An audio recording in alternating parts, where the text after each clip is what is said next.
Thermo Fisher Scientific presents The Next Step, a diagnostic testing series. Created to help physicians appreciate the nuances of laboratory testing, Thermo Fisher Scientific has developed a series of short videos in the Next Step series by noted experts, focusing on demystifying laboratory testing in common, but sometimes difficult to diagnose autoimmune diseases, such as rheumatoid arthritis, systemic lupus erythematosus, and celiac disease.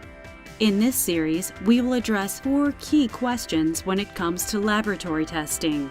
These include: who should be tested? When should these tests be utilized, and in what order? Which tests are appropriate for a diagnostic workup? And finally, and most importantly, what should one do with the results? Your host will be Dr. Anagh Vora, the U.S. Medical Director Autoimmunity at Thermo Fisher Scientific. Dr. Vora, in his current role, directs institutional and physician education. He has lectured extensively at medical schools in the U.S. and Europe, including Harvard, Stanford, and the Karolinska Institute, on the application and appropriate utilization of laboratory testing. I'm Anagh Vora, and as a laboratory physician and clinical pathologist, I understand the difficulty that many of us face in navigating the complexity of laboratory testing, especially with newer technologies such as next-generation sequencing or the latest clinical biomarkers. But if not ordered in the right sequence or used in the correct clinical scenario, even older tests can be confusing. Numerous paradigms exist in diagnostic testing, but 3 key concepts should be considered when utilizing laboratory tests. First, for most diseases such as rheumatoid arthritis or celiac disease, a single laboratory test is not diagnostic. Instead, the diagnosis is made by a combination of clinical signs and symptoms, with laboratory testing confirming the clinical symptomology. Second, no test is perfect, that is 100% sensitive and 100% specific, and all tests will either falsely label patients as positive when they don't have disease and miss patients when they do. The goal is to minimize this problem by testing the correct population, testing only those who are at risk for disease, thereby increasing pretest probability and improving the effectiveness of testing. Third, it is essential to be familiar with the platform and methodology utilized on the test ordered. The corresponding results are not always comparable since the performance varies between manufacturers. When in doubt, it's always a good habit to ask the clinical pathologist at your institution for guidance. He or she will be able to walk you through the advantages and disadvantages of different laboratory testing paradigms. In this video, we will be discussing the essentials of laboratory testing in the diagnostic evaluation of celiac disease. Dr. Leffler is Associate Professor of Medicine at Harvard Medical School and currently serves as the Director of Research at the Celiac Center at Beth Israel Deaconess Medical Center. He currently divides his time between patient care, quality improvement, and translational research. He sits on numerous national and international committees, including the Oslo Group, developing consensus statements for celiac disease and related digestive disorders. Hi, I'm Dan Leffler. Celiac disease is an immune-mediated disease characterized by loss of immune tolerance to dietary gluten in genetically susceptible individuals, resulting in small intestinal mucosal damage and other systemic manifestations. Celiac disease should be distinguished from both gluten sensitivity or intolerance and/or irritable bowel syndrome, which may have similar or overlapping clinical features but do not result in intestinal damage.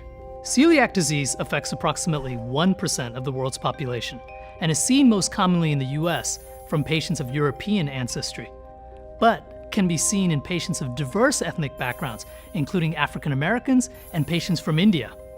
Who should be tested? Testing for celiac disease should be considered in 3 different patient populations. Those with classical GI symptoms, including diarrhea, malabsorption, weight loss, and abdominal distension or pain. Patients without overt GI symptoms, with unexplained iron deficiency anemia, elevated liver transaminases, short stature, delayed puberty, skin rashes, dental enamel defects, and persistent aphthous stomatitis are all possible manifestations of celiac disease and should be tested. Patients with Down syndrome or pre-existing autoimmune diseases, including type 1 diabetes or autoimmune thyroiditis, are at high risk for celiac disease compared to the general population, greater than 5%, and should be tested. When should testing be performed?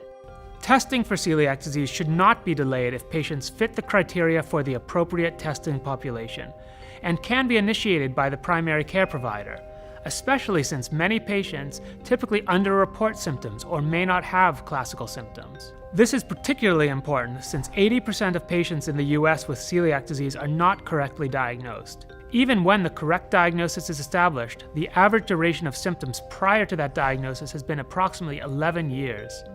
Finally, when testing for celiac disease, it is important to ensure that the patient is currently consuming gluten, as eliminating gluten may normalize serologies and biopsies. We will discuss other diagnostic options for patients that are on a self-imposed gluten-free diet in a later section. Which tests are appropriate for a diagnostic workup in celiac disease?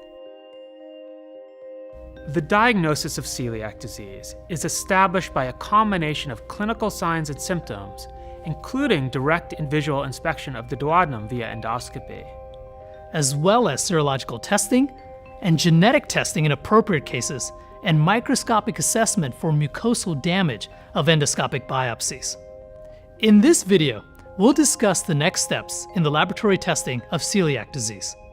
Laboratory tests for celiac disease. Multiple authorities, including the US, British, European, and pediatric guidelines, recommend a combination of the following diagnostic tests, usually ordered concurrently or in a tiered fashion. Please keep in mind that serology for celiac disease should be thought of as screening tests in order to help triage patients who can safely be followed and those who require further testing, including intestinal biopsies. Let's look at these serological tests in more detail. Tests for celiac disease include tissue transglutaminase IgA and IgG.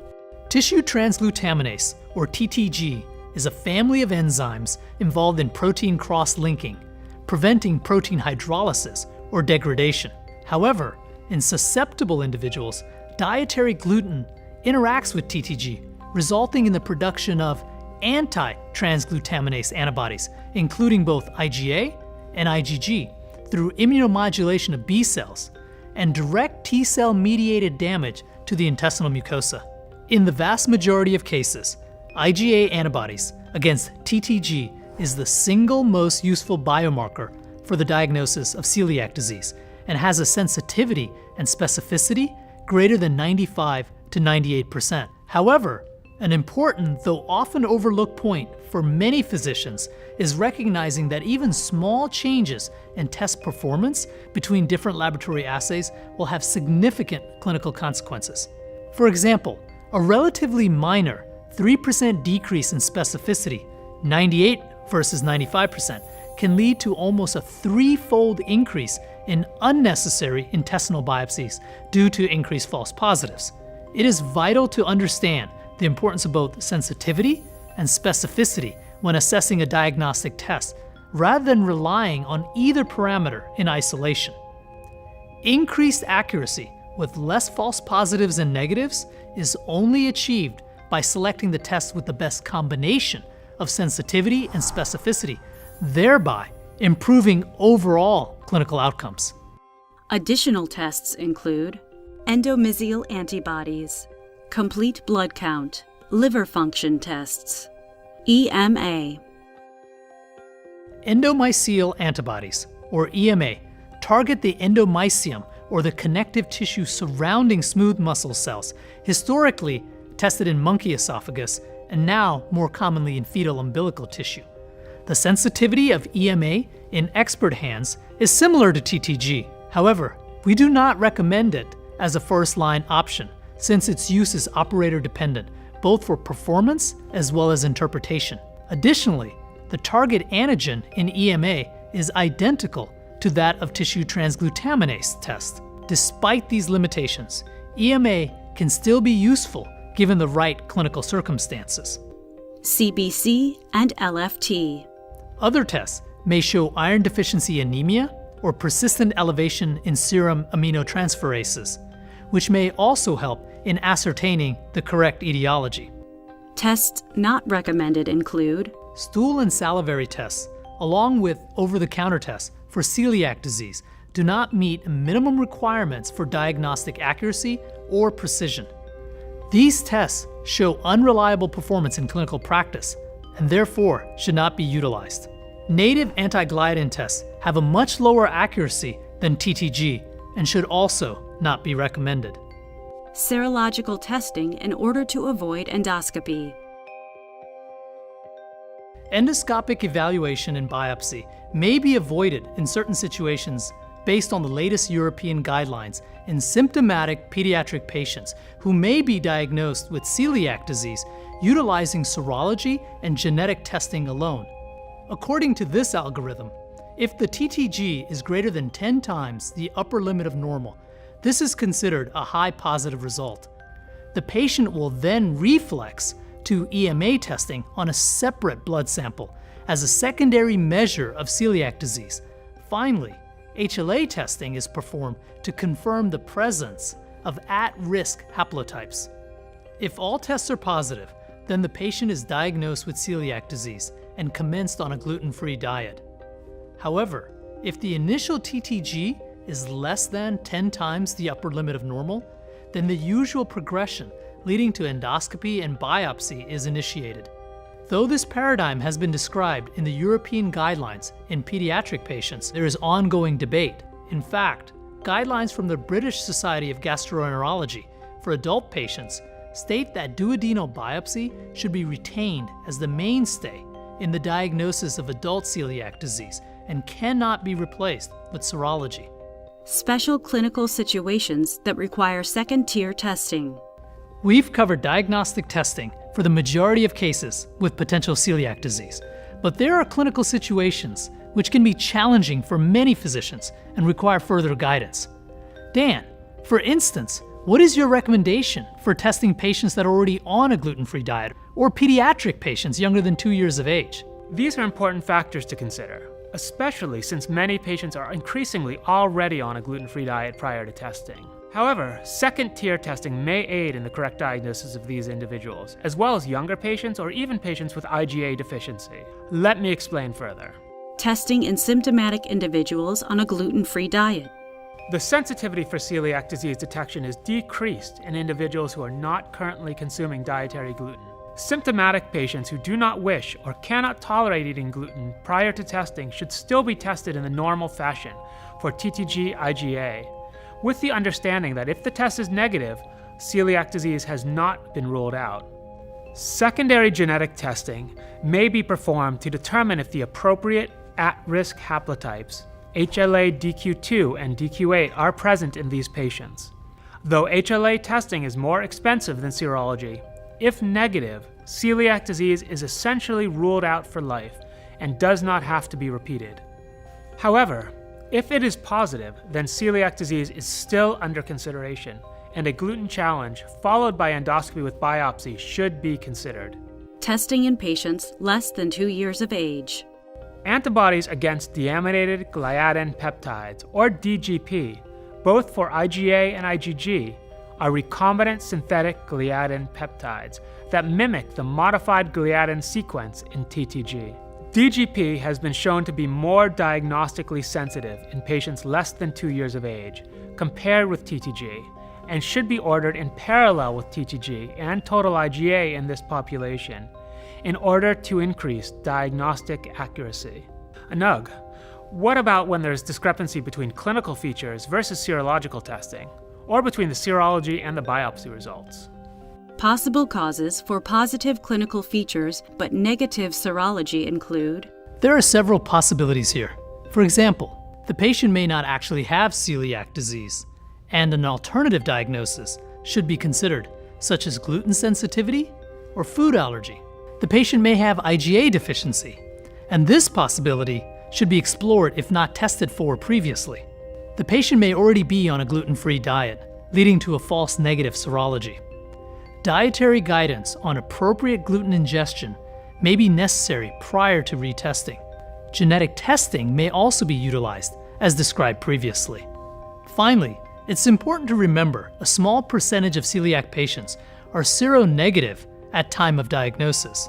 In this situation, repeat testing is recommended after 3 to 6 months.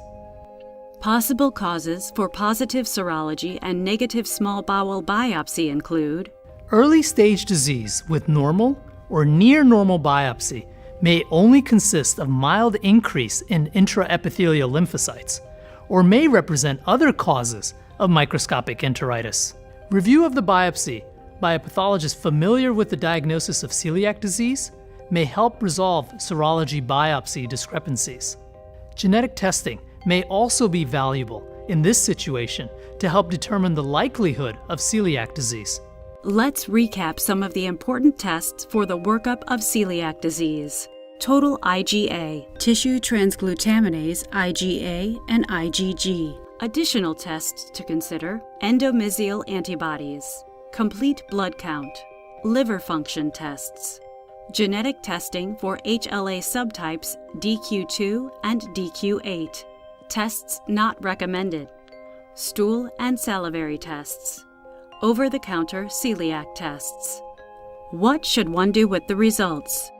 It's vital to understand the role of serology in this clinical situation is to assist in confirming the clinical diagnosis. No single test should be used in isolation to make a diagnosis or treatment plan. However, if the diagnosis of celiac disease can be made confidently, there should be no delay in referring the patient appropriately or prescribing a gluten-free diet, as avoidance of dietary gluten allows for mucosal healing and normalization of serology in most individuals. Additionally, since maintenance of a gluten-free diet is very challenging for most patients, newer therapies are now in late-phase studies for the treatment of celiac disease. In the future, these therapies are predicted to play a greater role in the management of patients with celiac disease.